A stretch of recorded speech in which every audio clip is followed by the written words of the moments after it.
उन्होंने किसी एक डेटिंग ऐप से एक मैच किया, भाई साहब के लड्डू फूट गए। जो लड़की थी उन्होंने बोला अभी मिलते हैं। उसके बाद जब कड़ी पार्क होती है तो लड़की कहती है भाई साहब मुझे एक लैंड परचेज करना है और मुझे आपकी मदद चाहिए। यहाँ से बात ट्विस्ट हो जाती है। ये बंदा 2 साल जेल में रहा। ये this is the story in in Bollywood role के लिए।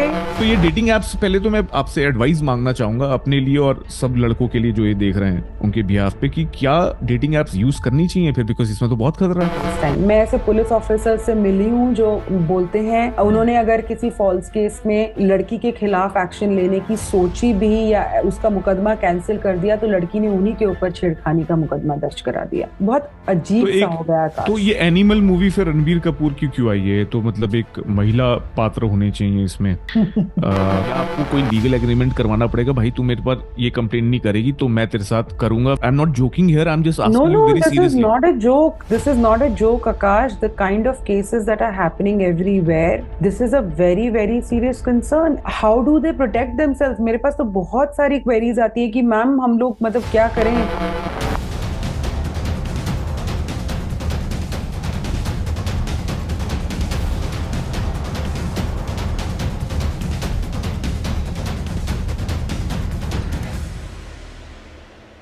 हाय Deepika, how are you? I am good, Akash. How are you? I am all good. आपका बहुत बहुत सारा स्वागत है बिग ऑफ Thank you. बातचीत में। Thank you. और आपसे नहीं करेंगे बिग ऑफ बातचीत इस टॉपिक पे तो और किससे करेंगे? Absolutely. Thank you मैं ये अपने टॉपिक पे व्यूअर्स, बात करने के लिए। Yes yes, I think everybody should. और जिस तरह का आप प्रोटेस्ट कर रहे हैं अभी आने वाले वैलेंटाइंस डे पे, आई बिलीव सभी को बात करना चाहिए। बिकॉज उस प्रोटेस्ट के बाद अगर अभी तक कोई बात नहीं कर रहा है तो उस प्रोटेस्ट के बाद आई थिंक सब बात करेंगे। और ये पीपोए के प्लेटफॉर्म की तरफ से एक छोटा सा एफर्ट है to raise the voice and amplify the voice. मैं अपने व्यूअर्स को आपके बारे में दो शब्द कहना चाहूँगा दीपिका। तो दीपिका एक ऐसी महिला हैं जो कि मर्दों को बचाती हैं। आज के युग में जहाँ एनिमल जैसी मूवी बॉक्स ऑफिस में बॉम्ब फोड़ रही है, जहाँ मैस्कुलिनिटी और अल्फा सिग्मा ये सारे कॉन्सेप्ट्स आ रहे हैं सोशल मीडिया पे, वहीं दीपिका को ऐसे कॉल्स आते हैं जहां men are in a vulnerable situation. मुझे आई एम 100% श्योर कि आप में से कई ऐसे लोग होंगे जो कभी ना कभी एक ऐसे पड़ाव से गुजरे होंगे जहां उनको लगा होगा कि मर्दानगी फिल्मों में तो दिखती है, हमारे कन्वेंशनल हमारी परवरिश होती है तो हमें बताया तो जाता है, पर एक मर्द भी इंसान होता है, मर्द को भी दर्द होता है। और कई ऐसी वल्नरेबल सिचुएशन होती हैं जहां बहुत अकेला पड़ जाता है एक मर्द, बिकॉज शायद वो किसी से बोल नहीं पाता। और वहां दीपिका का जो प्लेटफॉर्म है वो बहुत काम आता है। दीपिका ने एक डॉक्यूमेंट्री बनाई इंडिया सन्स, जो जब मैंने देखी उसकी स्क्रीनिंग तो मेरे रोंगटे खड़े हो गए। और मैं चाहूंगा कि वो डॉक्यूमेंट्री भी आप देखें, लिंक मैं डाल दूंगा डिस्क्रिप्शन में। उस डॉक्यूमेंट्री के बाद अब जो दीपिका काम कर रही हैं वो बहुत सराहनीय है। So Deepika, hats off to you for all what you do for the men out there. You are leading by example in this field. Thank you for doing what you doing. Thank you so much Akash, that is so so kind of you. I या think बहुत and ज्यादा जरूरत है। What you said is absolutely right. बहुत ज्यादा जरूरत है लोगों को समझने की कि eight the end of the day men are also emotional human beings. They can also be vulnerable. There are women who are, I don't know in what contexts alpha word is used, but whatever I understand, there are women who are extremely aggressive, there are women who are extremely abusive, and while it is told to men कि आप मर्द हैं, आप strong हैं, ये सब वो सब, men are also told not to ever harm a woman if possible, right? Men are also told कि आप किसी महिला से बदतमीजी ना करें, आप महिलाओं को हमेशा रिस्पेक्ट करें। ये चीजें सिखाई जाती हैं। हालांकि ऐसी कोई बात नहीं है, बहुत सारे आदमी हैं जो बहुत गलत भी करते हैं महिलाओं के साथ, लेकिन एक लार्जर हमारे कल्चरल लेवल पे हमेशा आदमियों को यही बोला जाता है कि महिला को कभी वापस से मारना नहीं है अगर वो आपको मार भी रही है तो बहुत सारे आदमी हैं आज के टाइम पे जो बहुत ही सॉफ्ट स्पोकन हैं, जो बहुत ही रिस्पेक्टफुल होते हैं या बहुत ही ज्यादा कल्चरल हैं, और कहीं ना कहीं मैं बोलूंगी बहुत ज्यादा इमोशनल भी हैं, क्योंकि हम्म। आई थिंक आपके ही प्लेटफॉर्म पे शायद मैंने पहले भी ये बात बोली थी, मैं रिपीट करती हूँ कि अ, हम एक जगह तो अपने समाज में महिलाओं को बहुत स्ट्रांग बना रहे हैं, और मुझे लगता है कहीं ना कहीं मैस्कुलिनाइज कर रहे हैं, कि आदमियों की तरह ही होना चाहिए, ये करना चाहिए, जो आदमी करते हैं वैसे ही आप कर सकते हो, ब्ला ब्ला ब्ला।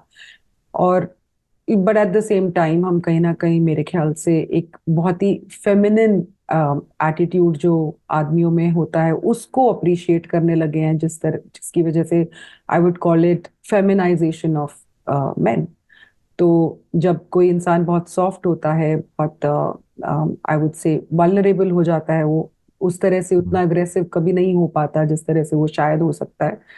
तो बहुत सारे ऐसे आदमी हैं जो जब उनके साथ वायलेंस होती है, जब उनके साथ अब्यूज होता है, तो वो कुछ बोल नहीं पाते हैं।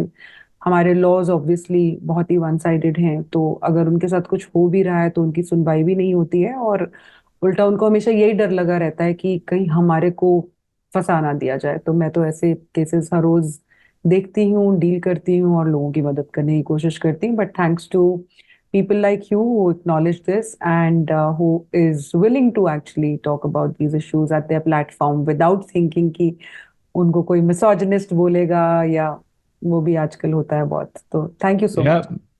No no, the honour is mine Deepika. और मैं तो ये पूछना चाहूंगा कि ये झांसी की रानी कब बनी तुम? खूब लड़ी मर्दानी, वो तो झांसी वाली रानी थी।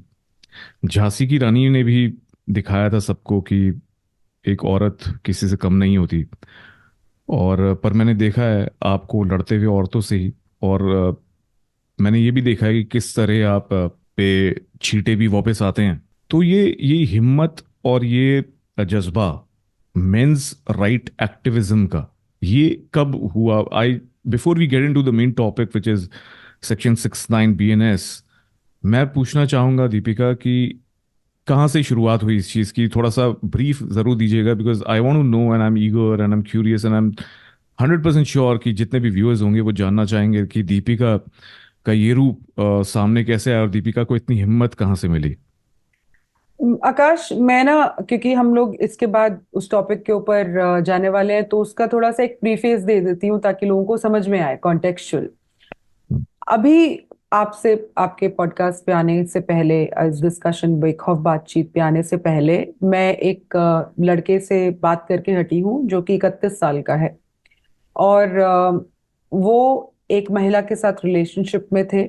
रिलेशनशिप कहूँ मैं, या उसको मैं आजकल बड़ी सारी टर्म्स है, सिचुएशनशिप शायद बोलना चाहूंगी, कि एक ऐसी सिचुएशन हुई कि जहाँ पे वो फ्रेंड्स बने, और उसके बाद उस महिला ने कहा कि I am finding it very difficult to manage things on my own, और मेरे को घर नहीं मिल रहा है, या वो किसी सिचुएशन में थी, किसी प्रॉब्लम में थी।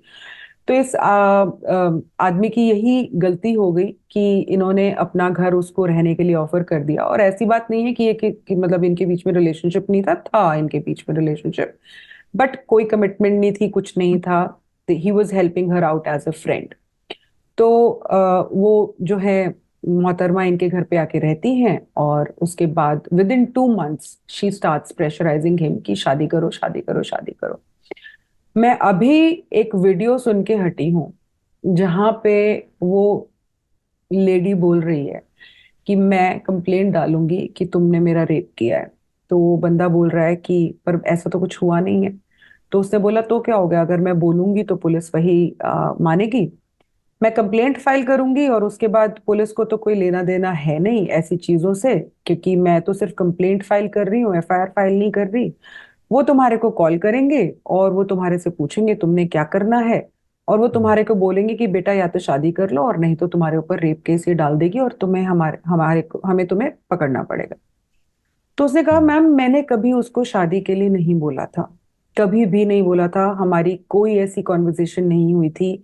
मैं उसको सिर्फ मदद कर रहा था, और वो भी कोई बहुत छोटी नहीं है बच्ची, वो भी 29 ईयर्स की है।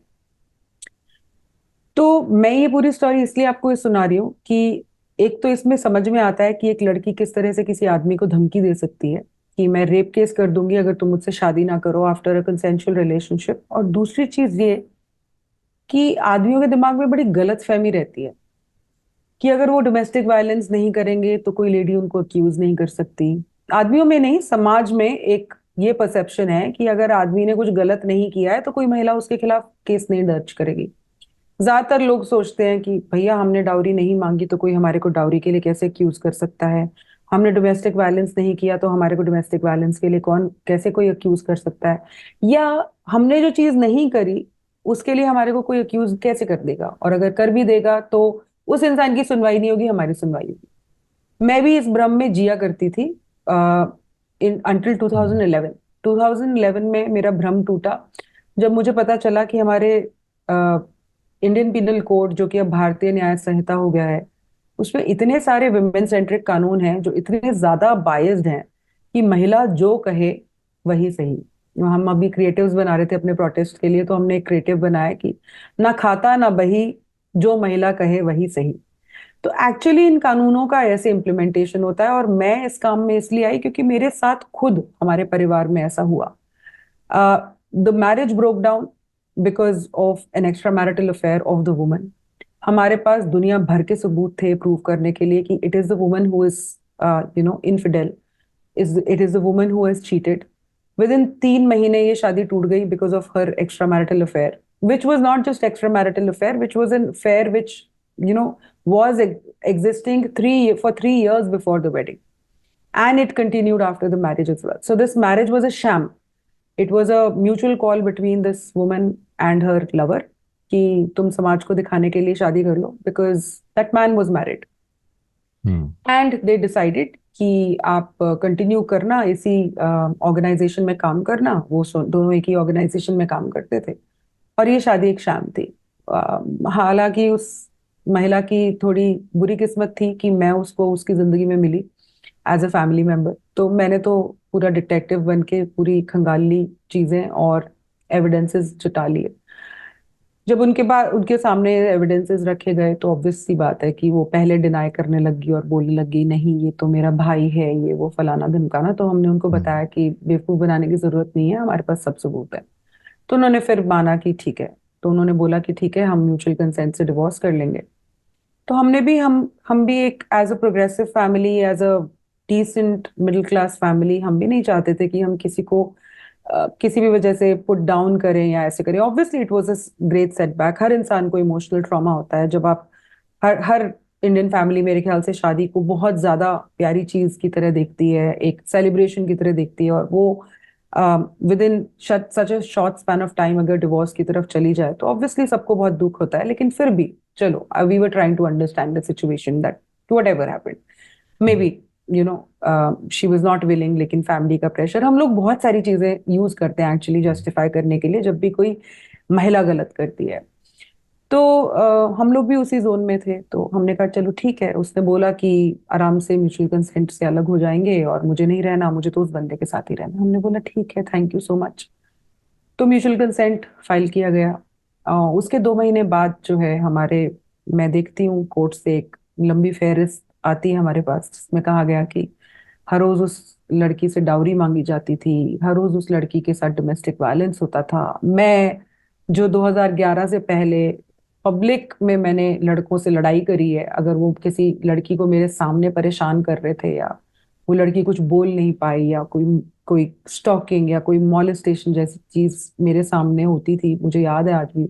बसों में जब मैं कॉलेज में जाती थी मैंने खुद बहुत लोगों को लेसन सिखाया कि आप इस तरह से बिहेव नहीं कर सकते। और मुझे भी 2011 तक यही लगता था कि हमेशा महिलाओं के साथ ही आदमी जो है गलत करते हैं, कभी ये नहीं पता था कि कोई महिला भी पुरुष के साथ गलत कर सकती है और इतनी ज्यादा बुरी हालत उनकी हो सकती है। तो मेरे ऊपर एलिगेशन लगाया गया कि मैं उसको हर रोज पीटा करती थी, जो कि सफेद झूठ था। और इतनी चीजें उस पिटिशन में लिखी गई आकाश, जो लिटरली वाइट लाइज थी, जिसकी एक एक शब्द एक एक लाइन को हम डिस्प्रूव कर सकते थे कि ये झूठ है। लेकिन जब कोर्ट में मामला गया, जब मैंने हम लोगों ने लोगों से बातचीत करनी शुरू की, तो सब लोगों ने हमारे को, मैं मीडिया बैकग्राउंड से आती हूँ। मैं 2011 में एक्सचेंज में मीडिया में काम कर रही थी, और अच्छे खासे जर्नलिस्ट को जानती थी मैं। तो मुझे यूं लगता था कि अगर हमारे साथ कुछ गलत हुआ है तो we will not probably be traumatise so much, खासकर अगर हमारी कोई गलती नहीं है। बट वो भ्रम टूटा क्योंकि सब लोगों ने हमें बोला कि लेडीज के मैटर में इंटरवीन नहीं करेंगे। हम्म। जब कोर्ट्स में बात करी लोगों से या लीगल ओपिनियंस ली तो सबने बोला कि कानून बहुत ज्यादा ड्रकोनियन है, एंटी डाउरी लॉ कानून बहुत ज्यादा वन साइडेड है।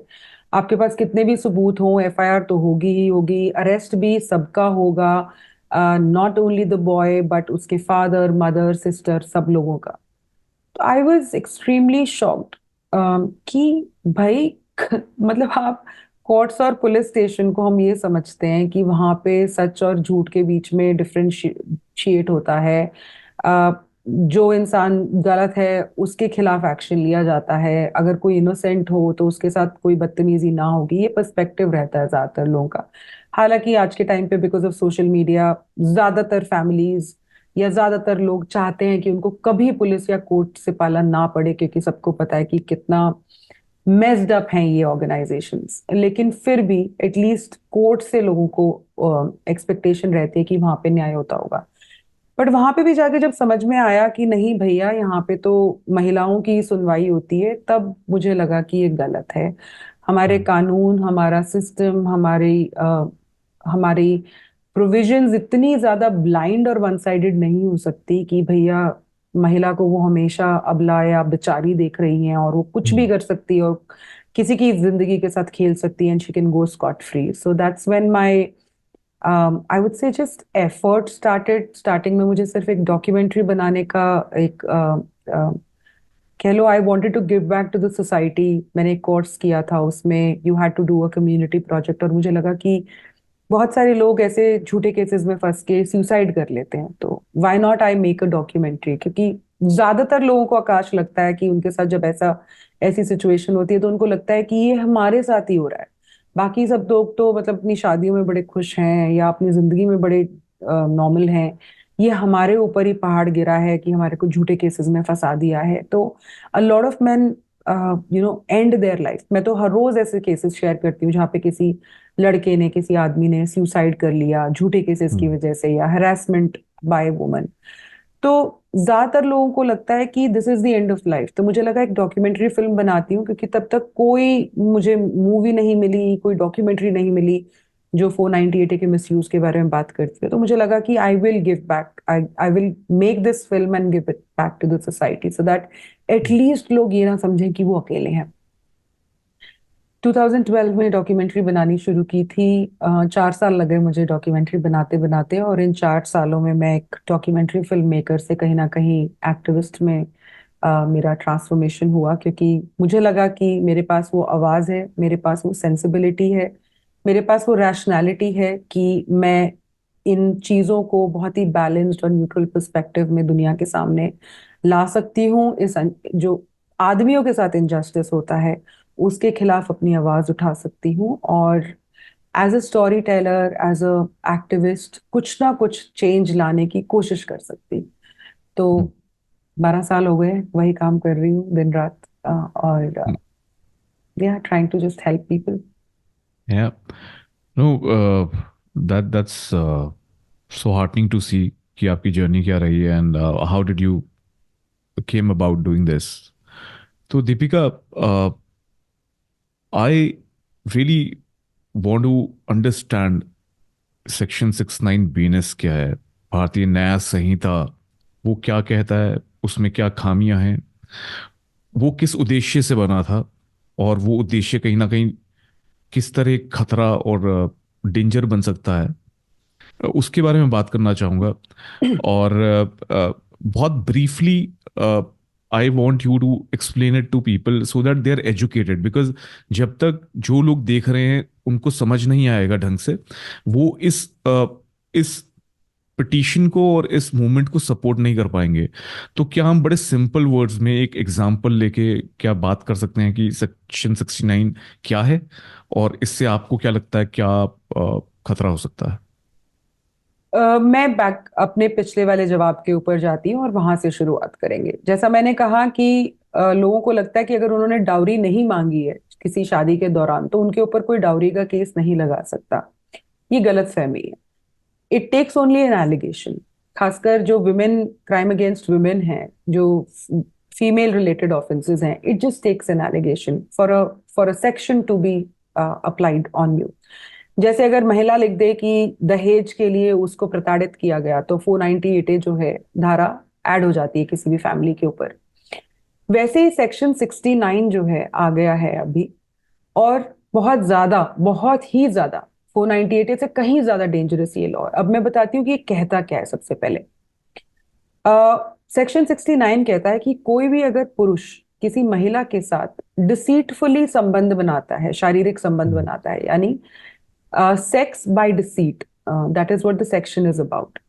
तो सेक्शन ये कहता है कि कोई भी, whosoever, any man, if he has a sexual relationship with a woman by promising to marry her when he has no intent to marry her, or induces a woman into a sexual relationship or into a sexual intercourse by promising to give her a job, or by promising to give her a promotion, then he can be punished up till 10 years in prison.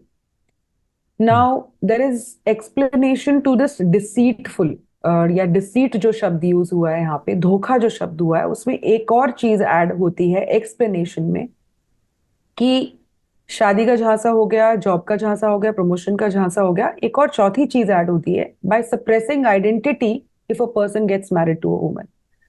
तो आपने देखा होगा कि बहुत सारे आज के time पे केसेस जो हैं, खासकर जो इंटरफेथ केसेस होते हैं, उसमें लव जिहाद का एक हम लोग बहुत सुनते हैं। पिछले कुछ सालों में ये जो टर्म है काफी पॉपुलर हो गई है। और ये वो केसेस हैं जहाँ पे एक पुरुष ने अपनी रिलीजियस आइडेंटिटी छुपा के किसी महिला के साथ शादी करी। ये कहा कि वो हिंदू हैं या कोई और फेथ के हैं, जबकि वो एक मुस्लिम थे, और उन्होंने उस महिला के साथ शादी करी। और उसके बाद बहुत सारे ऐसे केसेस आए हैं जहाँ पे महिला को जबरदस्ती कन्वर्ट करने की कोशिश की गई, या कन्वर्ट करके शादी हुई, या इस तरह के केसेस। तो ये कानून जो है, सेक्शन 69 जो है, वो कहता है कि अगर ऐसा कोई पुरुष करता है कि अपनी आइडेंटिटी छुपा के सप्रेस करता है आइडेंटिटी, वहां पे रिलीजन वगैरह नहीं लिखा, कुछ भी ऐसा स्पेसिफाई नहीं करा है, लेकिन अगर एक महिला कहती है कि जिस पुरुष के साथ उसने शादी की है उसने अपनी आइडेंटिटी सप्रेस करी, और आइडेंटिटी सिर्फ रिलीजन से रिलेटेड नहीं, और भी चीजों से रिलेटेड हो सकती है, इस चीज के और मायने हो सकते हैं। फॉर एग्जाम्पल, अगर कोई शादीशुदा मर्द पहले ही अगर किसी महिला से शादी कर लेता है ये बोल के कि वो कुंवारा है, ऐसे भी केसेस बहुत होते हैं, तो ये सेक्शन अप्लाई हो सकता है। तो बेसिकली इंटेंट जो कानून जो लॉ मेकर्स का था, वो डिसीटफुल बिहेवियर जो है उसको पनिश करने का था। Now I tell you the problems with the law. पहली बात तो मैं डिसीटफुल भी, हाँ। एक बार पहले थोड़ा हम्म, अपने वर्ड्स में इसको समझना चाहूंगा, और please correct me if I am hmm, wrong, because आपने कुछ इंग्लिश के वर्ड्स यूज किए और मैं चाहता हूं मैं प्योर हिंदी लैंग्वेज में और बड़ी अपनी अंडरस्टैंडिंग में फिर से रिपीट करना चाहूंगा, in just correct me if I am wrong. तो आप ये बोल रहे हो कि अगर एक कोई भी एनी मैन जो कि किसी को धोखे के इंटेंशन से ये बोलता है कि मैं आपसे शादी करूंगा, प्रॉमिस करता है, या वो कहता है कि मैं आपको जॉब दूंगा या मैं आपको प्रमोशन दूंगा, और उसके साथ एक शारीरिक संबंध बनाता है एक लड़की के साथ, तो वो लड़की उसके बारे में कंप्लेंट कर सकती है अगर उसके साथ धोखा हुआ है। मतलब उसको उससे शादी नहीं करी गई, या उसके उसको जॉब नहीं दी गई, या उसकी प्रमोशन नहीं हुई। पर दीपिका, एक चीज बताइए, मैं इसको थोड़ा और आपने आइडेंटिटी सप्रेशन की बात करी, कि डिसीट मतलब वो आइडेंटिटी छुपा रहा है।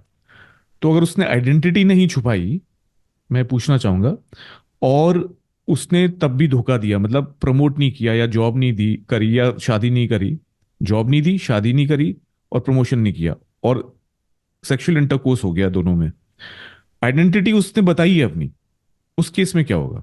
उसमें ये नहीं लॉ नहीं, अप्लाई नहीं सो होगा? नहीं नहीं नहीं, so these are four separate things. Don't combine them with each other. These are okay. four separate things. These are explanations of deceitful behavior. तो डिसीट जो वो बोल रहे हैं यहाँ पे, धोखा जो बोल रहे हैं, वो धोखा 4 प्रकार का बोल रहे हैं इस धारा के अंतर्गत। जैसे चीटिंग जो होती है, चीटिंग में किसी भी तरह की चीटिंग हो सकती है। यहाँ पे ये जो धोखा है, ये धोखा सिर्फ 4 प्रकार का है जो सेक्शन 69 के अंदर कवर होता है।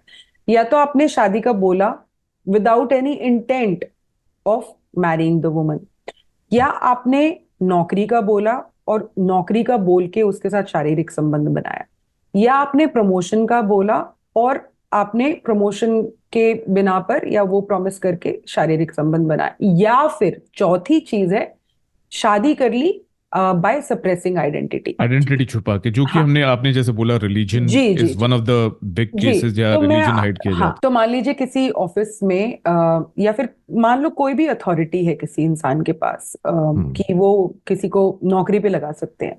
जैसे हम हम्म, लोग बहुत बार सुनते भी हैं अपने आमतौर की जिंदगी पे कि उसकी नौकरी उन्होंने लगवा दी या वहां पे सिलेक्शन करवा दिया, इस तरह की चीजें होती हैं। कुछ लोगों की हम्म, पहुंच होती है तो वो लोगों की मदद करने के लिए ऐसी चीजें करते हैं।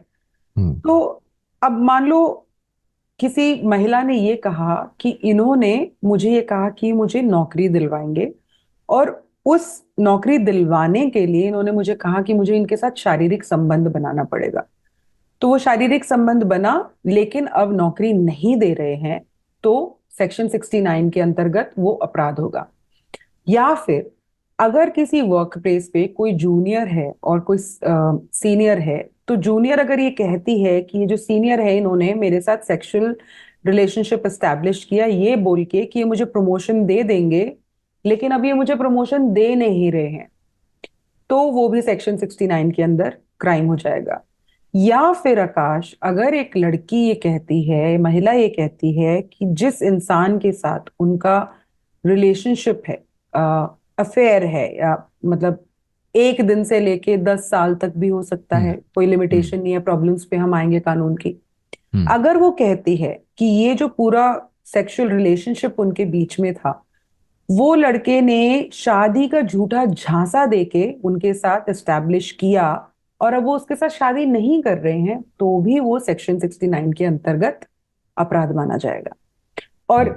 कानून जो है नॉन बेलेबल है, कॉग्निजेबल है, और नॉन कंपाउंडेबल है। जहां तक मेरी अंडरस्टैंडिंग है, कंपाउंडेबल वाला क्लॉज नॉन कंपाउंडेबल वाला मैंने अभी तक पढ़ा नहीं है, बट डेफिनेटली 10 साल तक की सजा है तो नॉन कंपाउंडेबल होगा, नॉन बेलेबल है, कॉग्निजेबल है। इसका मतलब क्या है? कॉग्निजेबल मतलब पुलिस को एफआईआर दर्ज करनी ही करनी पड़ेगी। नॉन बेलेबल ये का मतलब ये कि बंदे का अरेस्ट होगा ही होगा, उसको पुलिस स्टेशन से बेल नहीं मिल सकती, वो अरेस्ट होगा और उसके बाद उसको कोर्ट से बेल लेनी पड़ेगी, या फिर एंटिसिपेटरी बेल अप्लाई कर सकता है वो। और नॉन कंपाउंडेबल मतलब इस धारा के अंतर्गत कोई कॉम्प्रोमाइज नहीं हो सकता। तो ये कानून है, मोटा मोटा ये कहता है कि अगर कोई आदमी किसी औरत के साथ धोखा देके शारीरिक संबंध बनाता है, तो भैया हम उसको 10 साल तक की तो सजा देंगे। तो इसमें इसमें जो एविडेंस है वो क्या हम्म। है? क्या जो लड़की है या महिला है उसका कहना ही एविडेंस है, या उसको कोई व्हाट्सएप चैट या उसको कोई वीडियो, कोई फोटोज वगैरह उसको देनी पड़ेगी? देखिए, जितने केसेस मैंने आज तक देखे हैं आकाश, जहाँ पे, अच्छा मैं आपको एक बैकग्राउंड देती हूँ। ये जो एलिगेशंस हैं कि शादी का झांसा देकर शारीरिक संबंध बनाया, ये ऑलरेडी लगभग पिछले 10 साल से, खासकर करेक्ट। 2012 के बाद, निर्भया जब केस हुआ था उसके बाद हमारे रेप लॉज को कंप्लीटली ओवरहॉल कर दिया गया था। उसके बाद से हजारों केसेस ऐसे आने लगे जहां पे लंबे लंबे समय के कंसेंशुअल अफेयर्स के बाद महिला ये कहने लगी कि इसने मुझे शादी का झांसा दिया था और इसने बोला था मुझसे शादी करेगा, पर अब शादी नहीं कर रहा है। तो that came to be filed as rape on false promise of marriage. मैंने जितने भी इस तरह के केसेस देखे हैं, उसमें definitely there is an element of love between them, there is definitely an element of sexual relationship between them. लेकिन ऐसा कोई मैंने केस अपनी एक्सपीरियंस में बहुत कम देखा है जहां पे लड़के ने साफ साफ तौर पे उसको लिखा हो। मतलब जब वो उनकी पहली बार सेक्सुअल रिलेशनशिप बनी, उसके पहले ही लड़के ने लिख दिया हो कि I want to get married to you, I will get married to you. Starting में एक रिलेशनशिप शुरू होती है, वो जिस तरह से शुरू होती है, यूजुअल रिलेशनशिप्स जो हमारे को अंडरस्टैंडिंग होती है कि आपस में एक दूसरे को एक लोग लाइक करने लगे, things move from one step to the next step, वैसे केसेस में। लेकिन या तो कुछ ब्रेकडाउन हो गया रिलेशनशिप का, बहुत सारे फिर फैक्टर्स आ जाते हैं जिसकी वजह से ब्रेकडाउन हुआ, या फिर eventually the things led to कि रेप केस फाइल हो गया। बट मैंने बहुत बहुत, मतलब आई थिंक रेयर कुछ ऐसा केस देखा है, सिर्फ मैंने खुद केसेस हैंडल नहीं किया, मैंने ऐसी पता नहीं कितनी सारी जजमेंट्स भी पढ़ी हैं जहां पे सिर्फ महिला का जो 164 का स्टेटमेंट था, दैट वाज द एविडेंस, उसके अलावा और कुछ नहीं। Only the statement means yes. The answer to my question is कि अगर आपके पास कोई फोटो व्हाट्सएप चैट वीडियो नहीं भी है और आप एक महिला हैं और आपने स्टेटमेंट दे दी है, तो आप एक मर्द को अंदर डाल सकती हैं, जी बिल्कुल जेल डाल। की सलाखों के अंदर। जी और बिल्कुल। उसको वो प्रताड़ना, उसको वो फाइनेंशियल एगनी, मेंटल एगनी झेलनी पड़ सकती है। जी। तो पर एक बात बताइए, ये तो शादी के मतलब मैं आपको बाद एक एग्जांपल, मैं नहीं, आपको एक जस्ट एग्जांपल देती हूँ। हाँ, ओके, मैंने एक केस किया था गुड़गांव में जहां पे एक लड़की ने 9 रेप केसेस फाइल किए थे। और आपको भी पता है इस केस के बारे में, आयुषी भाटिया का जो केस था, या जिसमें उसने 9 अलग अलग लड़कों के ऊपर ये एलिगेशंस लगाए थे कि इसने भी मुझे शादी का झांसा दिया, इसने भी शादी का झांसा दिया, इसने भी शादी का झांसा दिया। तो उसमें एक केस था, 2 केस थे बल्कि, जो लास्ट के 2 केसेस थे, 8वां और 9वां जो केस था, उसमें जब लड़के के ऊपर उसने एफआईआर करी तो उसके परिवार ने इमीडिएटली मुझे कांटेक्ट कर दिया था, क्योंकि मैं ऑलरेडी कंप्लेंट फाइल कर चुकी थी उसके खिलाफ। तो थोड़ा बहुत वो सोशल मीडिया पे चीजें थी, तो हालांकि उसके नाम के साथ नहीं थी, लेकिन उनको समझ में आया कि गुड़गांव की लड़की है, शायद यही होगी। उन्होंने मुझे मुझे मुझसे किसी तरह से कांटेक्ट एस्टेब्लिश किया, और उनकी एफआईआर मेरे ख्याल से 2-3 दिन पहले ही हुई थी, या 2 दिन पहले हुई होगी। 2 साल हो गए इस केस को। तो मैं जब इस परिवार के साथ पुलिस स्टेशन गई, तो फैक्ट ये था कि वो लड़की उस लड़के को बहुत कम दौरान के लिए ही जानती थी। उनकी आपस में फ्रेंडशिप शुरू हुई थी, वो आपस में चैट्स करते थे। एम्बियंस मॉल में वो एक दिन मूवी देखने गए, तो वहां पे मोहतरमा का जो वर्जन है वो ये कहती हैं कि ये मुझे शादी का झांसा देके लीला में ले गया, और वहां पे इन्होंने इसके साथ सेक्सुअल रिलेशनशिप एस्टैब्लिश किया। लड़के का वर्जन ये है कि वहां पे कुछ भी नहीं हुआ इन दोनों के बीच में, सिर्फ 2 घंटे के लिए वो वहां पे थे, और उसके बाद मूवी इनको देखने जाना था। तो जब हम पुलिस स्टेशन में गए और इस केस के बाबत हम लोग पुलिस ऑफिसर के सामने बैठे थे, मैं खुद वहां पे बैठी थी, तो पुलिस ऑफिसर ने कहा कि होटल में गए हो ना, बस बहुत है। ओ, मतलब एक लोकेशन पे अगर एक लड़का लड़की हो, कोई जरूरी भी नहीं है कि वो एक रूम में भी हो, अगर एक लड़की किसी को फंसाना चाहे और अगर वो ये बोले कि इस होटल में ये बंदा मेरे साथ था और इसने इस तरह की चीज करी, आज से 1 महीने पहले या 2 महीने पहले या 3 महीने पहले या 3 साल पहले या 13 साल पहले, तो भी मुकदमा दर्ज हो सकता है। तो 164 की स्टेटमेंट में जो महिला कहती है, खासकर सेक्सुअल ऑफेंसेस में, वो that in itself is sufficient evidence. तो तो अगर कोई महिला या औरत, अगर कोई 10 साल बाद जागे, हम्म। तो अगर वो कोमा में नहीं है, हम्म। तब भी पुलिस वाले नहीं पूछते? ये पुलिस वालों का कोई प्रेशर है परफॉर्मेंस का? बिकॉज मुझे लगता है कि है correct, because the government has to show कि फेमिनिस्ट मूवमेंट के लिए। और ये पहले तो बहुत ज्यादा था, right? Because when the feminist movement, as you said, कि जो निर्भया का केस था, उसके बाद जो फेमिनिस्ट मूवमेंट्स थी, अगर कोई गवर्नमेंट फेमिनिस्ट मूवमेंट्स को सपोर्ट करती है तो उसको वोट्स मिलेंगे, राइट? पहले ऐसा ही था, राइट? और सारे मेन भी इस अभी चीज भी में थे। है। अभी भी हाँ, है। तो कहीं ना कहीं पुलिस प्रशासन पे भी ये प्रेशर होता है, राइट? कि आपको, अगर कोई लड़की आ गई, तो भाई आपको खड़े होना है एकदम, और उसकी सहायता करनी है, उसकी हेल्प करनी है। तो क्या है, परफॉर्मेंस प्रेशर है जो एविडेंस नहीं है, या ये लॉ में लूप होल है, या ये एक्चुअली पुलिस वाले थोड़ा कर सकते हैं इन्वेस्टिगेट, बट वो करते नहीं है? Can you please elaborate a little more, just briefly, कि मतलब आपका क्या इस पे टेक है? आज देखो डिफरेंट पर्सपेक्टिव्स हैं। I am not too sure कि नई जो कोड आ गए हैं उसमें इसका नंबर क्या है, लेकिन पहले जो आईपीसी और सीआरपीसी होते थे उसमें हम्म। 2013 के अमेंडमेंट्स में खासकर एक प्रोविजन डाली गई थी कि अगर पुलिस ऑफिसर दर्ज नहीं करते हैं एफआईआर सेक्सुअल ऑफेंस की, तो उनके ऊपर भी कार्यवाही हो सकती है। ये कानून है, राइट? तो कानून ही अगर हो गया ना, तो कानून फिर है, तो बिल्कुल बिल्कुल प्रेशर हो गया। कानून है, बिल्कुल परफॉर्मेंस बिल्कुल प्रेशर नहीं है, फिर तो लीगल प्रेशर हो गया लीगल उस पे। प्रेशर है, उसकी बिल्कुल नौकरी लीगल चली प्रेशर। जाएगी। हाँ। हम्म। और ललिता कुमारी एक जजमेंट भी है सुप्रीम कोर्ट की, कानून कहता है कि एफआईआर आपको दर्ज करनी ही करनी है, लेकिन कानून ये भी कहता है कि अगर झूठा केस है तो आप उस इंसान के ऊपर भी कुछ ना कुछ एक्शन लो। कुछ कुछ धाराएं हैं। अभी कल की ही एक केस आया है जिसमें एक लड़की ने झूठा रेप केस लगाया और उसके बाद वो हॉस्टाइल हो गई, ये बोलते हुए कि वो तो उस लड़के को जानती भी नहीं है। तो कोर्ट ने इसका बड़ा स्ट्रिक्ट एक्शन इसके ऊपर लिया और उस लड़की को जो है अभी जेल भेज दिया है, और उस केस में लड़का जो है 2019 से जेल में सड़ रहा है।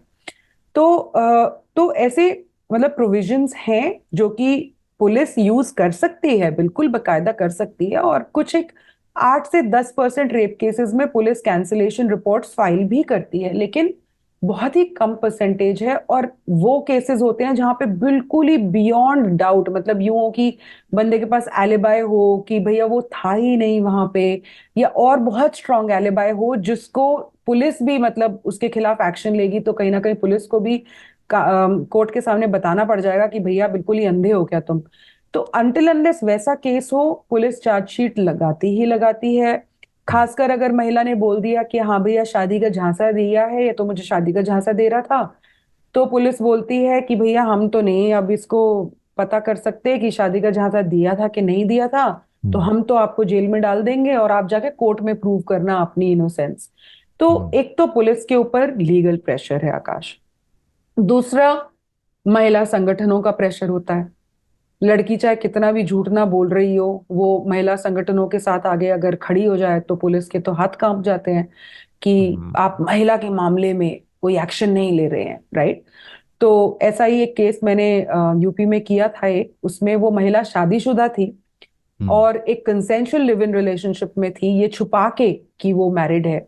और उसके बाद जब लड़के को पता चला कि वो मैरिड है और उसने स्टेप बैक किया कि वो नहीं कंटिन्यू करना चाहता है ऐसी रिलेशनशिप को, तो उसने उसके ऊपर केस लगा दिया कि इसने तो मेरा शादी का झांसा देकर रेप किया है। तो पुलिस जो है इतनी सख्ताई में आ गई, क्यों? वो लड़की मीडिया में चली गई, वो लड़की महिला संगठन के पास चली गई। इनको तो भाई, I don't want to comment, but ये लोग तो अगर लड़की आ गई है तो वो हमेशा सच्ची बोल रही होगी, बंदा झूठ ही होगा, तो वो इमीडिएटली एक्शन लेने लग ये जाते हैं। थोड़ा बहुत अभी चेंज आ रहा है, only because of people like you, कि सोशल मीडिया पे थोड़ा सा एक बिल्कुल। जो नैरेटिव सेट हो चुका था जी। मी टू मूवमेंट के बाद। तो जी। ऐसा लगता था कोई लड़की ने बस बोल दिया तो अब वही सच्ची है, और आपने राइट। उसकी उसका साथ नहीं दिया, ऐसे कैसे? Correct correct. एक मैंने इसमें एक दो इस लूप। केस से, इस केस में ही जो जर्नलिस्ट थे मैंने उनको पर्सनली उनका कहीं से नंबर निकाल के कांटेक्ट किया, क्योंकि मेरे साथ वो लड़का ऑलरेडी टच में था। मैंने सब एविडेंसेस देख ली थी और मेरे को पता था कि वो लड़की बकायदा झूठ बोल रही है। मैंने इस जर्नलिस्ट को कांटेक्ट किया, एविडेंसेस दिखाए लड़के के, तो इस जर्नलिस्ट ने माना कि उनकी गलती थी।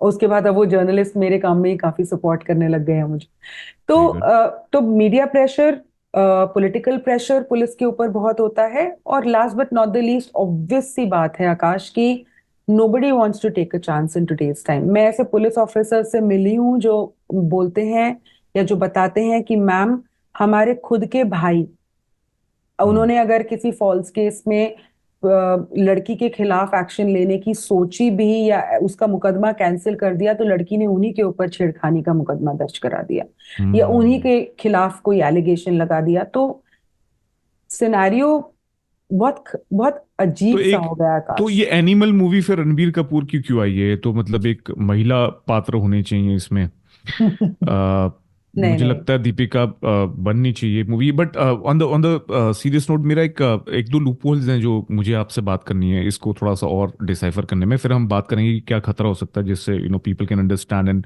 Join the protest. तो एक कि जैसे अगर फॉर एग्जांपल अगर शादी हो गई किसी की और उसके बाद डिवोर्स हो गया, अब उसका कारण कोई भी हो सकता है। तो शारीरिक संबंध आप बनाते हो ऑब्वियसली वाइफ के साथ, बट आपका डिवोर्स हो गया। हम्म। मतलब एक शादी के बाद सिंपल जो इसमें एक प्रॉब्लम है इस पूरे सेक्शन में, जब शादी के बाद एक शादी टूट सकती है तो क्या एक, जब आप किसी के साथ शारीरिक संबंध बनाते हैं बिफोर मैरिज, तो क्या वो नहीं टूट सकता?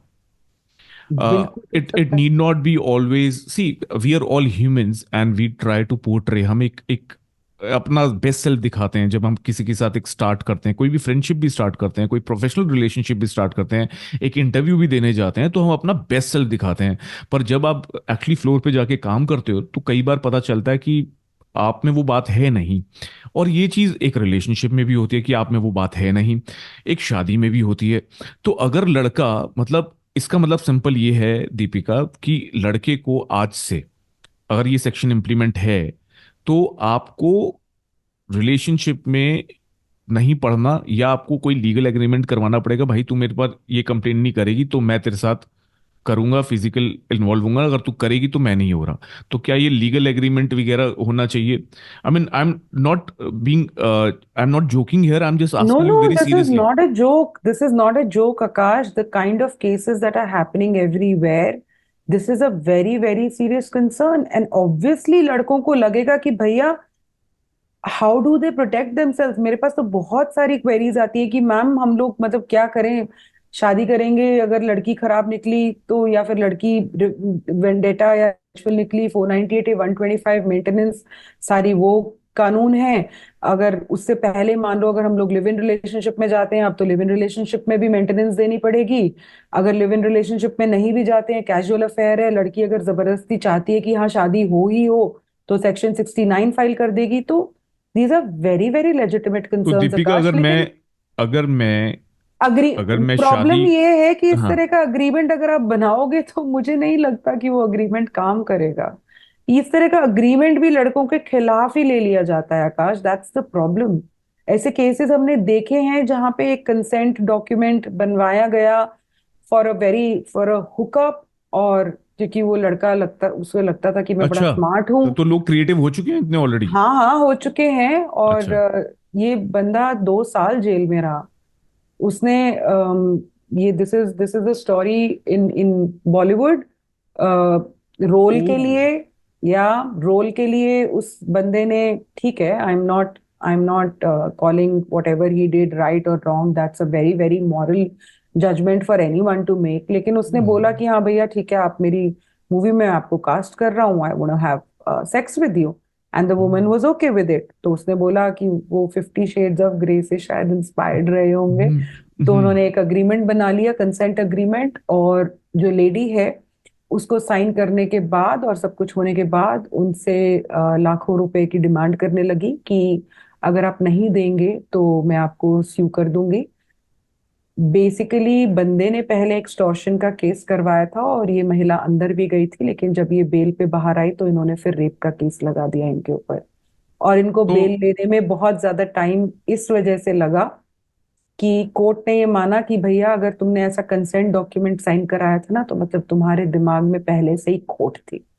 तो हम्म। आई डोंट तो नो ये ये भाई साहब एग्रीमेंट। ने सोचा कि मैं तो मेरे को तो मिल गया सोल्यूशन, इनफैक्ट मैं ये सॉल्यूशन देने वाला था, तो आपने जो बताया ये कई लोग सोच रहे होंगे एक्चुअली, पर आपने सही वार्निंग दी, because you are absolutely right, because you know who knows, या एंड कि वो कंसेंट दीज भी आपने दीज प्रेशर में करवाया है। एफिडेविट्स एटसेट्रा आर, एटलीस्ट मैंने तो नहीं देखा कि तो किसी ये जो केस में। डेटिंग एप्स हैं, ये जो टिंडर है, ये जो लेकिन एक चीज मैं, बिकॉज बहुत लोग होपलेस हो जाते हैं, आकाश।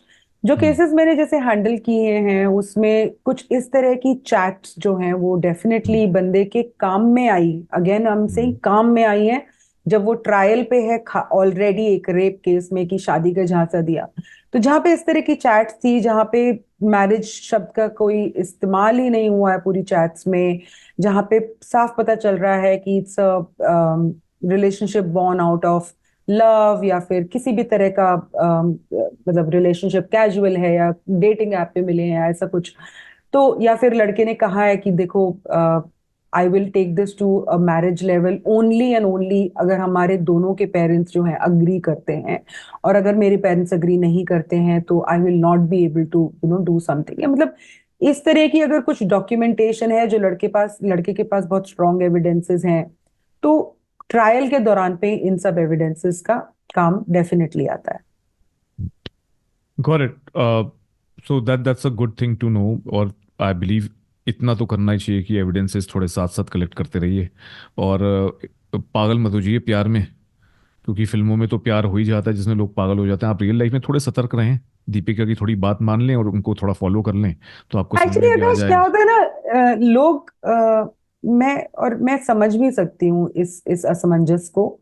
आप ऐसे नहीं जज कर सकते किसी को। You know, there are just amazing women out there, there are just absolutely beautiful, very noble, very kind hearted women out there. there are same just the same way there are just amazing men out there as well. When you are in love आप नहीं सोचते हो इन सब चीजों के बारे में। when you are dating आप नहीं सोचते हो इन सब चीजों के बारे में। it's only when things go wrong you have, especially men have no idea how dangerous it can be. जैसे अभी एक जब जिस लड़के से मैं बात कर रही थी, जिसके केस के मैं आपको बता रही थी कि वो लड़की सेक्शंस गिनवा रही है उसको कि मैं सुसाइड करने की कोशिश करूंगी और तुम्हारे ऊपर 306 का केस भी लग सकता है, उसको सारे सेक्शंस पता है। तो obviously she knows the laws really really well, और उसको 376 पता है, 376 में कैसे फंसाना है ये पता है। तो अभी तो खैर मैं उसकी बैकग्राउंड हिस्ट्री निकलवाऊंगी, हो सकता है उसने और भी हम्म। लड़कों को फंसाया हो। लेकिन जब मैंने इस लड़के को बोला कि तुम 31 साल के हो भैया, तुम अपने घर में किसी फीमेल को रख रहे हो, उसके साथ रह रहे हो, तुम्हारे को क्या उस चीज की अंडरस्टैंडिंग नहीं है? तो उसे बोला, नहीं हम्म। मैम अंडरस्टैंडिंग है और हमारे बीच में रिलेशनशिप था, मैं डिनाई नहीं कर रहा हूँ, लेकिन शादी की कोई बात नहीं थी। और मुझे ये नहीं पता था कि कानून ऐसा है कि अगर हम लोगों ने साथ में हम लोग थोड़ा टाइम रहे हो तो अगर बात बिगड़ गई तो वो जाके ये बोल सकती है कि इसने तो मुझे शादी का झांसा दिया था। नहीं, बट यहाँ तो वो लिव इन पीपल में रह डोंट। रहे थे।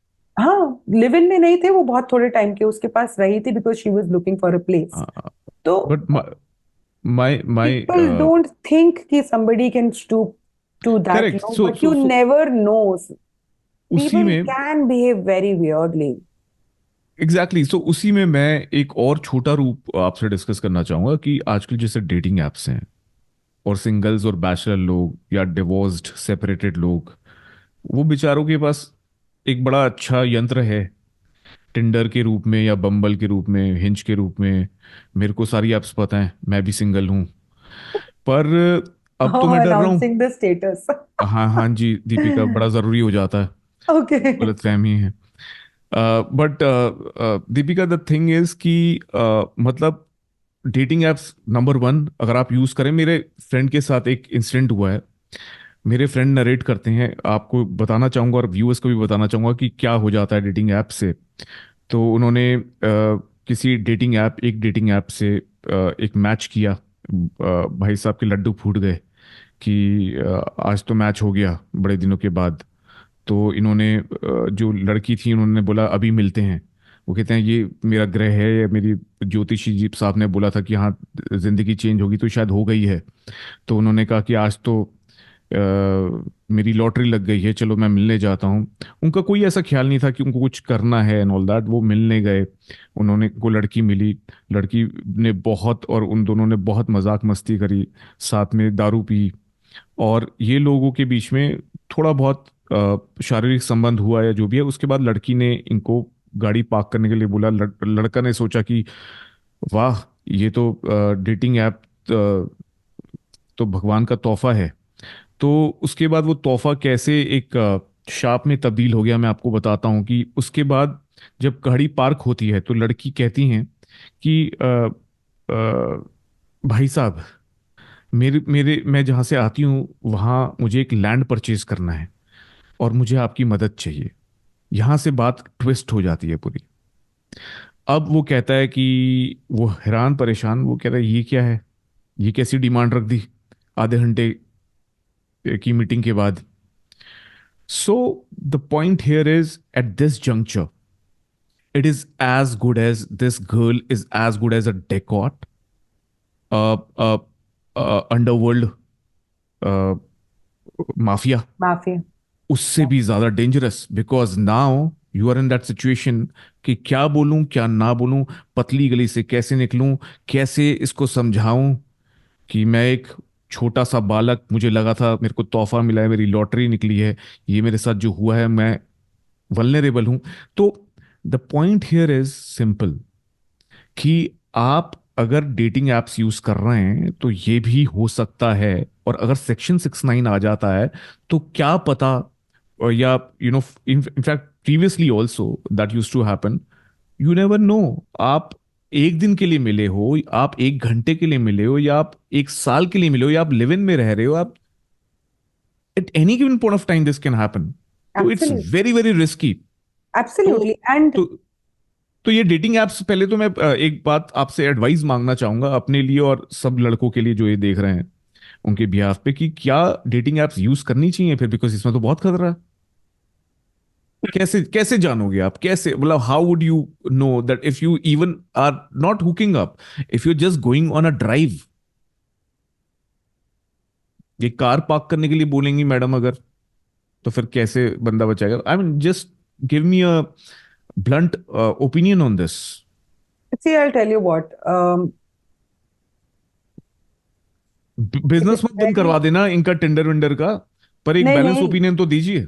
नहीं नहीं नहीं नहीं, देखो मैं किसी का बिजनेस नहीं क्लोज करवाऊंगी, because as a matter of fact बहुत सारे लोग हैं जिन जो टिंडर बम्बल पे मिलके they found their life partner, right? तो आकाश, पूरी दुनिया में हर जगह अच्छे भी लोग हैं, बुरे भी लोग हैं, हर चीज का यूज भी होता है और हर चीज का मिसयूज भी होता है। तो थैंकफुली एटलीस्ट जिंदगी या फिर ये वर्ल्ड इसलिए चल रहा है कि मेरे ख्याल से आज भी अच्छे लोग बुरे लोगों से ज्यादा हैं। लेकिन मैं ये कंसर्न बहुत अच्छी तरह से समझ सकती हूँ। कुछ एडवाइसेस जो मैं लड़कों को जरूर दूंगी, आदमियों को जरूर दूंगी, अगर वो डेटिंग एप्स यूज कर रहे हैं, अगर वो कैजुअल रिलेशनशिप्स में जाते हैं, तो सबसे पहली बात तो please don't jump into bed with a woman that you don't know anything about immediately. आप please have a healthy relationship, उसको जानिए, वो क्या करती है, कहाँ काम करती है, कहाँ रहती है, कुछ उसके बारे में जानिए, पहचानिए, सोशल मीडिया प्रेजेंस उसकी है कि नहीं है, कोई ड्यूबियस प्रोफाइल तो है नहीं है। एक सिंपल सी चीज, एक गूगल सर्च करके देख लीजिए, ठीक है? उससे ही बहुत सारी चीजें पता चल जाती हैं। आपको प्रोफाइल बहुत कैंडिड लगता है, आपको उनकी सोशल पर्सोना बहुत लेजिटिमेट लगता है, या आपको सब उनके बारे में थोड़ा बहुत एटलीस्ट पता चल रहा है कि हाँ ये है, ये है, ये है, तो उसके बाद think of taking things to the next level. लेकिन मतलब मैं आपको बता भी नहीं सकती, चीजें एक्सप्लेन भी नहीं कर सकती कि आपके साथ कितने एक्सटेंट तक ह्यूमिलिएशन और हरासमेंट हो सकती है। और ऑनेस्टली बता रही हूँ, आप कितना ही कंसेंशुअल आपने आपने डेट ना किया हो, कितना ही कंसेंशुअली आप होटल में ना गए हो, कितने ही कंसेंशुअली आप होटल से बाहर ना आए हो, अगर वो लड़की जानती है कि लॉ को कैसे प्ले करना है, तो जिस दिन आपको पुलिस थाने बुलाया जाएगा ना, उस टाइम पे सबसे पहले आपको पुलिस वाला यही बोलेगा कि बेटा गया था ना होटल, अब देखियो तू कहाँ जाएगा। ठीक है? हम्म। ये बात बोली जाती है, मेरे सामने बोली गई है।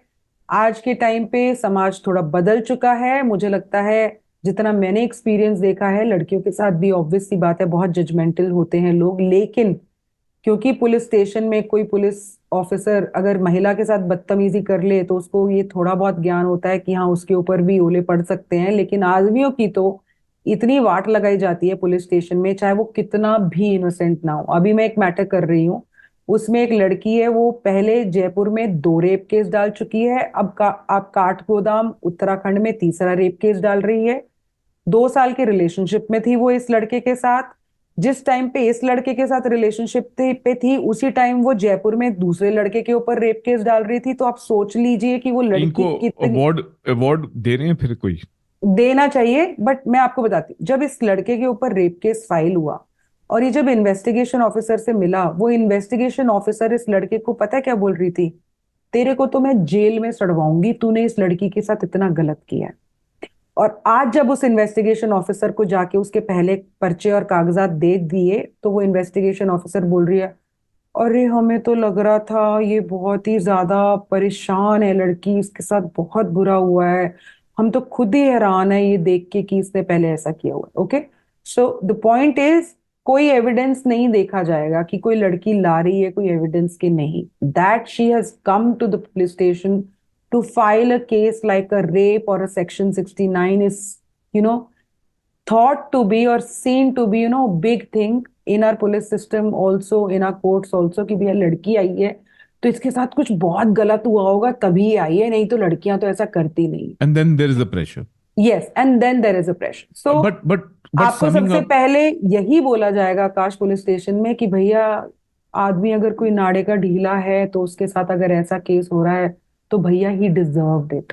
आज के टाइम पे आदमी कितना भी इनोसेंट ना हो, उसको अगर किसी महिला ने एलिगेशन लगाया है तो सबसे पहले उसको यही बोला जाता है, हाँ भैया कुछ किया होगा, यू डिजर्व इट। अगर लड़के ने कंसेंशुअल अफेयर किया है, कंसेंशुअल डेटिंग ऐप पे जाके किसी लड़की के साथ सेक्स किया है, तो मैं तो खुद मेंस राइट एक्टिविस्ट होने के बावजूद मेरे कमेंट्स में लोग बोल देते हैं, हाँ भैया he deserved it, he had sex with a woman before marriage, oh my God he deserves it, right? So I want to sum up this advice from you. जो या आपने एडवाइस दी है उसको मैं सम अपने शब्दों में ये करना चाहूंगा कि मैं बिल्कुल फटाफट से आपने ठीक बोलती हूँ बोला। काश उसके, मैं फटाफट से बोलती हूँ, हम्म। ठीक है। Know the woman that you are going to have sex with. Hmm. Second, please have public meetings as much as possible before you eventually take the relationship or your affair into the next direction. Third, do not lie about anything at all. अगर आप divorced नहीं है, separated हैं, उस time पे आप dating app use कर रहे हैं, आप एक कंपेनियन ढूंढ रहे हैं, please be very honest, please do not lie. सच बोल के ही लोग इतना फंस जाते हैं, तो अगर आपने झूठ बोला है ना तो फिर भैया आपकी बहुत बुरी हालत होगी, ठीक है। चौथी बात, do not commit if you are not into commitment. पांचवी बात, please know that they can be very very serious repercussions for you अगर आपके ऊपर कोई ना कोई केस पड़ जाता है। छठी बात, अगर आपको कोई धमकी दे रहा है कि वो आपके ऊपर किसी तरह का झूठा रेप केस या एलिगेशन लगा देगा, पैसों की डिमांड होती है, don't sit silent. You probably are dealing with an organized racket, organized crime. Go to the commissioner of police, at least file a complaint and do not sit silent. तो ये आप checklist बना के दे देंगी हमें। मैं हाँ, एक लिंक लिंक वीडियो डिस्क्रिप्शन में डाल दूंगा, वहां से आप प्लीज डाउनलोड कर लीजिए। दीपिका, मैं आपके लिए इतना काम कर दूंगा, जो आप ये चेकलिस्ट बनाएंगी तो एक मैं पेज बना दूंगा, वेब पेज, जिसके थ्रू लोग डाउनलोड कर पाएंगे। Because I believe this will be a wonderful checklist for people to carry in their wallet all the correct, time. correct. And मैं तो कहूंगा गाइज, अपने लैपटॉप लैपटॉप के बैकग्राउंड पे डाल देना कि गलती से एक भी भूल गए चेक करना तो कहीं लेने के देने ना पड़ जाए। तो आई thank you so much. I believe it's a very good advice कि भाई, मैं तो कहता हूँ घर में घुस जाओ ना, माँ बाप से मिल लो सबसे पहले, उसके बाद करो जो भी करो। हाँ, ये भी सही है भाई, अब थोड़ा जान लो चाय वाय यार, पीने और चले कुछ जाओ। नहीं हाँ, तो, और वो कुछ नहीं थी तो ना, उनके वो राजेश फ्रेंड्स के खन्ना का, साथ राजेश जाओ। खन्ना का सॉन्ग था ना, शायद मेरी। तो वैसा कुछ कर लो, तुम चाय पीने चले जाओ, ऐसे और मत मिलो। वो भी नहीं कर सकते तो भैया कोशिश करो कि अपने पहले फ्रेंड सर्कल के साथ मिल लो। मतलब, क्योंकि कोई भी इंसान करेक्ट। अगर ड्यूबियस होगा ना, वो दोस्तों वोस्तों से आपके मिलाएगा दोस्त और नहीं। आपके दोस्त वोस्त भी बता देंगे यार, ये यहाँ में कुछ मतलब रेड होता है फ्लैग्स ना, होते हैं रेड भैया, फ्लैग्स होते हैं। आंखें बंद करके किसी के ऊपर आप ना, चाहे लड़की नहीं हो तो चाहे दीपिका लड़का को हो। ले जाओ साथ में, मैं तो कह रहा हूँ।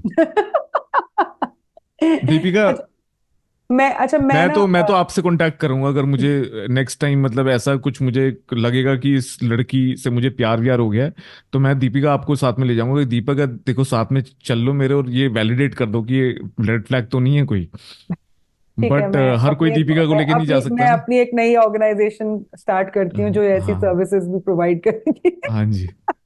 No, but coming back, one thing that I really wanted to share, Akash, is section 69 बहुत ज्यादा प्रॉब्लमेटिक इसलिए है हम्म। क्योंकि पहली बात तो हम्म। ये अज्यूम करता है कि महिला के पास कोई चॉइस नहीं है इस तरह के रिलेशनशिप को ना करने की, जो कि गलत है। कोई भी महिला सिर्फ इस वजह से किसी से शादी संबंध नहीं बनाती है शारीरिक की, बस उसने बोला कि शादी कर लेगा, और उसके बाद भैया अगर आपको इतना ज्यादा इंपॉर्टेंट है सेक्स, हम्म। तो आप शादी के बाद कर लीजिए, आप ना कर सकती हैं, आपके पास चॉइस है। अगर आप कोई एग्जैक्टली। जॉब के लिए, प्रमोशन के लिए अगर बोलता है कि आप कर लो और मेरे साथ सेक्स कर लो, आप उनकी पुलिस स्टेशन में जाके कंप्लेंट कर सकती हैं। लेकिन आप सब कुछ करने के बाद अगर ये कह रही हैं किसी और को क्रिमिनल बना रही हैं, तो आई थिंक जो ये कानून करता है वो गलत है। दूसरा, जेंडर न्यूट्रल नहीं है ये कानून। तो मतलब कानून कह रहा है कि धोखा देना क्राइम है, लेकिन तभी अगर एक आदमी धोखा दे तो, अगर एक महिला धोखा दे तो वो कोई क्राइम नहीं है।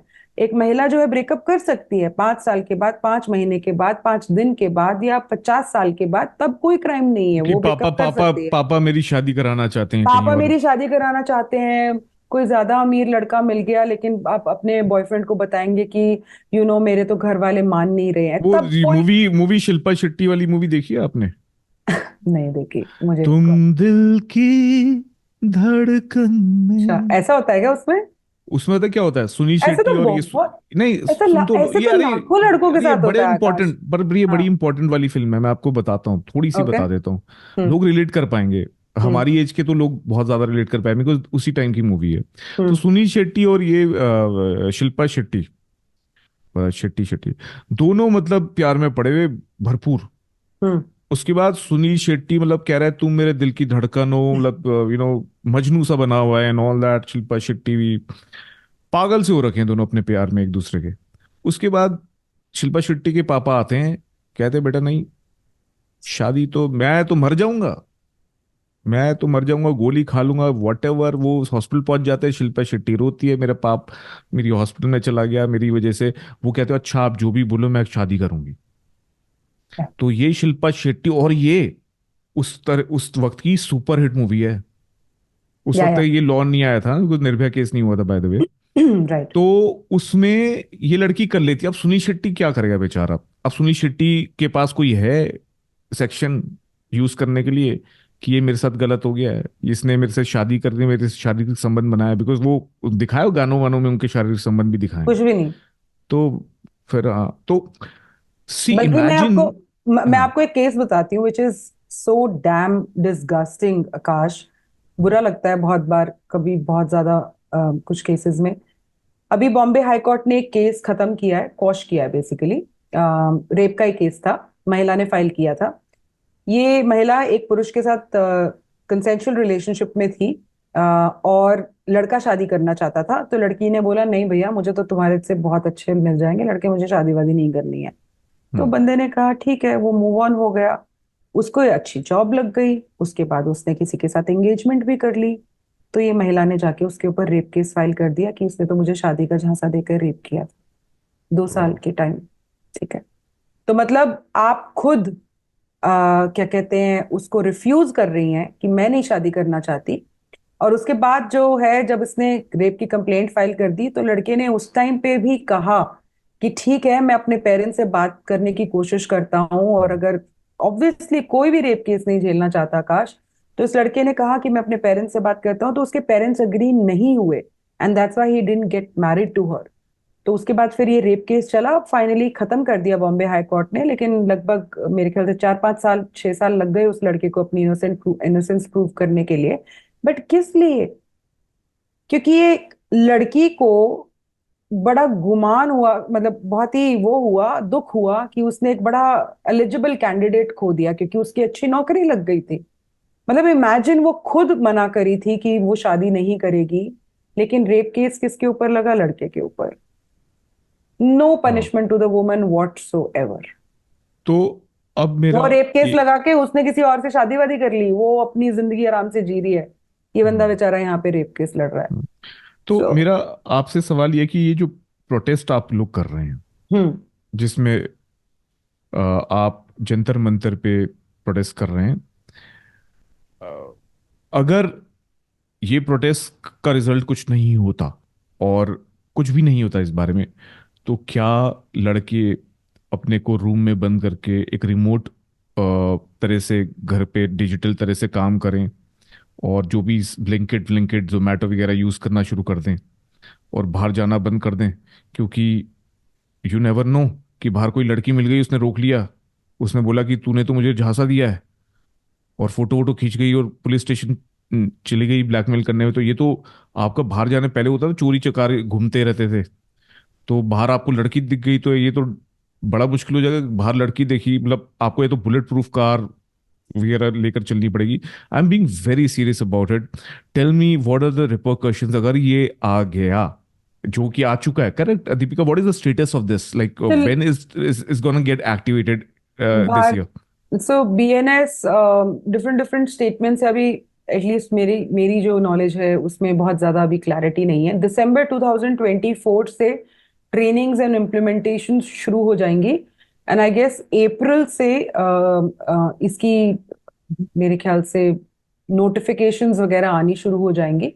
बट हमारे पास अभी भी, जितना मैंने कुछ मेंबर्स ऑफ पार्लियामेंट से मैं मिली हूँ पिछले लगभग काफी महीनों से, मैं इसी चीज के ऊपर लगातार काम कर रही हूँ, तो कुछ रे ऑफ होप दिखी है हम लोग। Okay. But having said that, I, in my personal capacity, and along with me, there is a group that we have formed, which is called Citizens for Equality. It's a public initiative. It's not an organization. It's a citizens initiative. जहाँ पे अभी हमारे पास Telegram में लगभग 5,000 लोग जुड़ चुके हैं, जो कि इक्वल लॉज चाहते हैं, न्यूट्रल लॉज चाहते हैं। हमारी पेटिशन है एक change.org पे सेक्शन 69 को रिपील करने के लिए। उसके 20,000 से ज्यादा सिग्नेचर्स हो गए हैं, और हम लोग अपने एफर्ट्स कर रहे हैं। जब तक हम लोग कुछ सॉलिड नहीं कर पाएंगे, हमारे एफर्ट्स ऑन रहेंगे, हमारे एफर्ट्स ऑन ग्राउंड प्रोटेस्ट के थ्रू भी ऑन रहेंगे। हम डेफिनेटली पीआईएल्स भी फाइल करेंगे, हम डेफिनेटली मीडिया से भी रिक्वेस्ट करेंगे कि एक अच्छी बहस शुरू हो, क्योंकि हम उस कंट्री में रह रहे हैं जहां पे सेक्शन 498 आईपीसी को हमारी सुप्रीम कोर्ट लीगल टेररिज्म बोल चुकी है। जहां पे 498 कानून का आज के टाइम पे 50 लाख रुपए, 1 करोड़ रुपए, 1.5 करोड़ रुपए, 2 करोड़ रुपए, कोई कोई कोई लिमिट नहीं है जिस तरह की डिमांड और उगाही और एक्सटॉर्शन होती है, just because a man made the committed the crime of getting married. तो ऐसी ऐसे बैकग्राउंड में जब हम लॉज का इतना मिसयूज देख चुके हैं, उस परिपेक्ष में आप एक नया कानून लेकर आ रहे हो without any checks and balances whatsoever. मतलब 10 साल के बाद कोई महिला जाके बोल सकती है कि इसने 10 साल से मेरे साथ रिलेशनशिप में थे और मुझे शादी का झांसा देखता रहा। और आप एक कंसेंशुअल रिलेशनशिप को, जिसमें एक अडल्ट लड़की है जो डिसाइड कर सकती है, अपनी चॉइस एक्सरसाइज कर सकती है, आप एक कंसेंट से या जो भी दो लोगों के बीच में हुआ, उसको सडनली सिर्फ एक इंसान की गलती आप बता रहे हो और उसको इतना बड़ा क्राइम कहते हो। I think that is absolutely unfair. तो हम आपको लोग की फोर्स तो थोड़ी किया जंग था। रहेगी। सो women in this case clearly you are not forced and मैं you आपको ना are मैं आपको कुछ आप बताती हूँ अपनी मर्जी आकाश। से। हाँ। मैं आपको कुछ बताती हूँ। राज्यसभा में जब इस प्रोविजन के ऊपर जो डिस्कशन के मुझे कुछ नोट्स मिले हैं, मैं आपको बताती हूँ, and these are very very important Is this the notes. current session? This was the discussion that happened during the brainstorming or the discussions in the Rajya Sabha on the new provisions.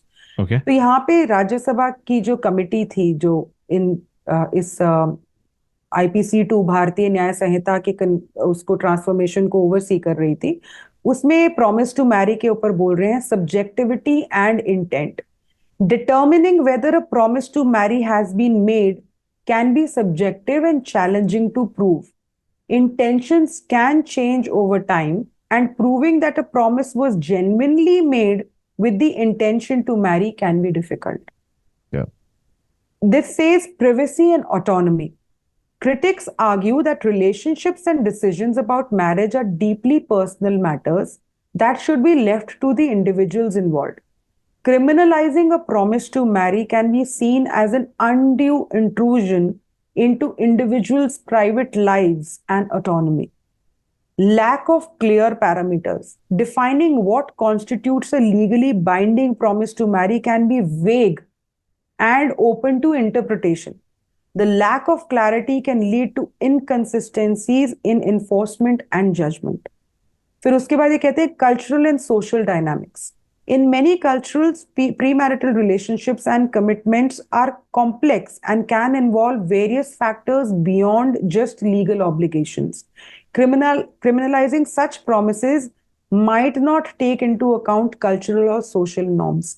मतलब आप ये सोचिए कि राज्यसभा की committee ने इतनी सारी hesitations के पॉइंट इस कानून के लिए कहे थे, और इन्होंने क्या किया, बजाय कि इन हेजिटेशन और प्रॉब्लम्स को एड्रेस करने के, इन्होंने सिर्फ शादी तक ही नहीं लिमिट किया इस कानून को, इसमें जॉब और प्रमोशन भी डाल दिया।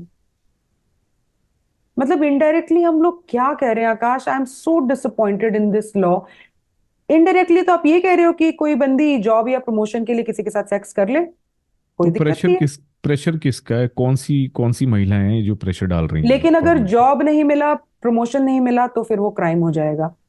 पता नहीं, I don't know. We have filed RTIs, we are trying to do everything to gather data on this provision, on what really is the thought process, क्योंकि मुझे तो एग्जैक्टली, द समझ में नहीं आया। Intention is quite.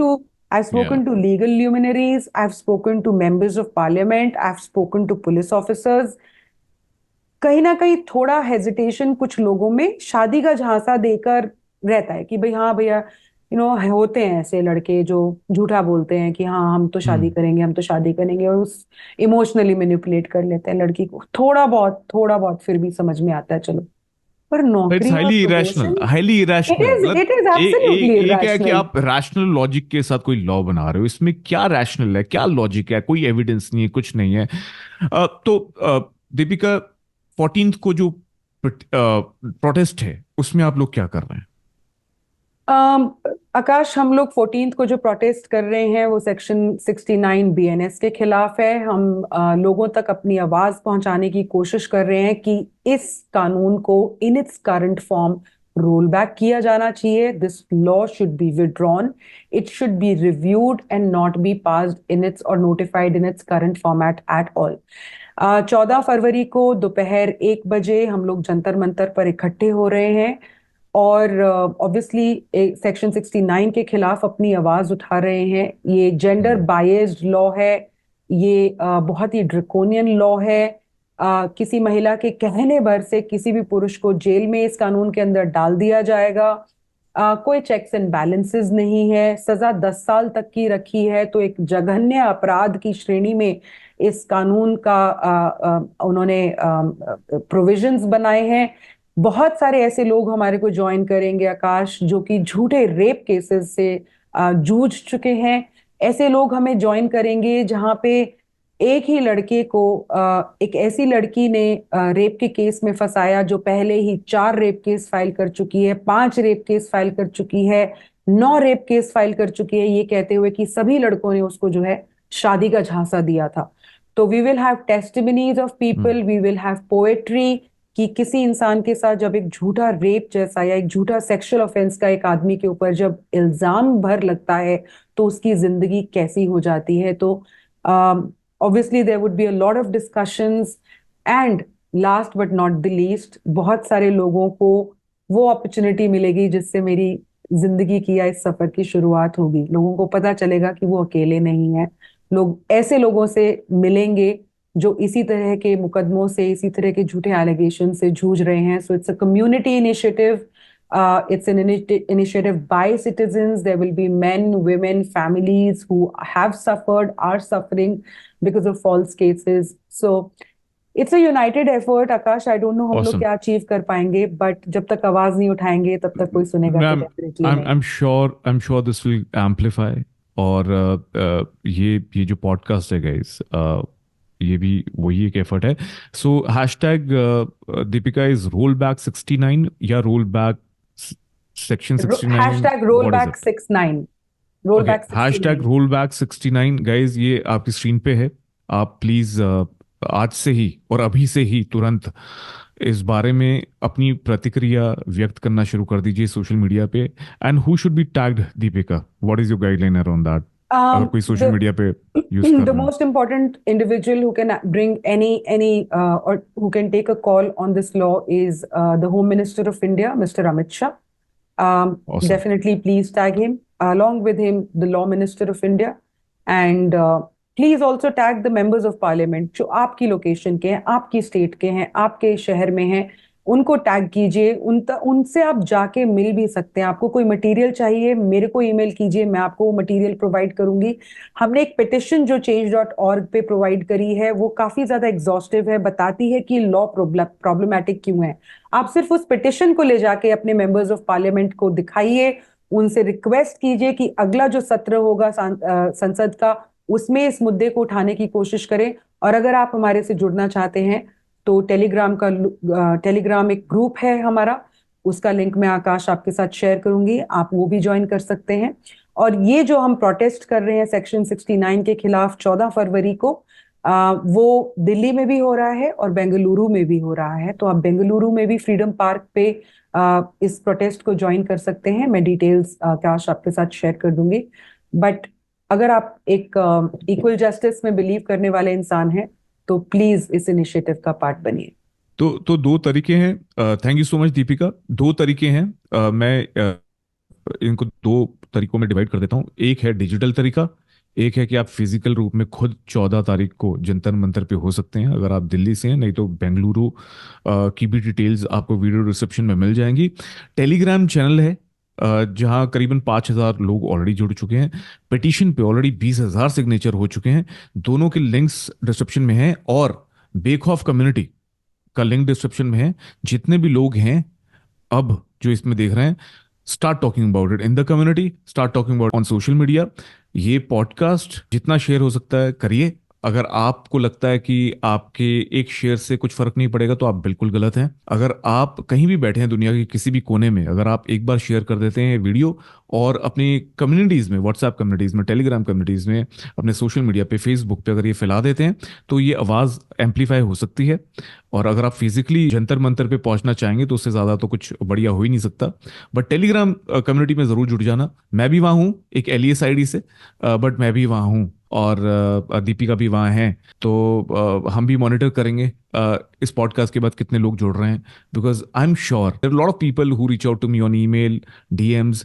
दीपिका को तो मतलब फुर्सत ही नहीं मिलती, उनके पास इतने भर भर के ईमेल्स आते हैं। But yes, please send what ever information you want. But best part is Telegram के ग्रुप में जुड़ जाएंगे तो आपको ऑटोमेटिकली सपोर्ट सिस्टम मिल जाएगा to keep yourself aware also and probably escalation points also. उस सब के लिए आपको थोड़ी सी क्लैरिटी मिल जाएगी। सो विद दैट दीपिका, मैं सिर्फ बहुत। हाँ। एक चीज कंक्लूजन में कहना चाहती हूँ हाँ आकाश। जी। कुछ लोगों हाँ को जी। ऐसा लगता है कि मेरा जो काम है वो महिलाओं के खिलाफ है, और सेक्शन 69 के पर्सपेक्टिव में पर्टिकुलरली मैं लोगों को ये बोलना चाहती हूँ कि हम किसी महिलाओं के खिलाफ नहीं है। हम ये नहीं कह रहे हैं कि महिलाएं झूठ बोलती हैं और झूठे केसेस कराती हैं।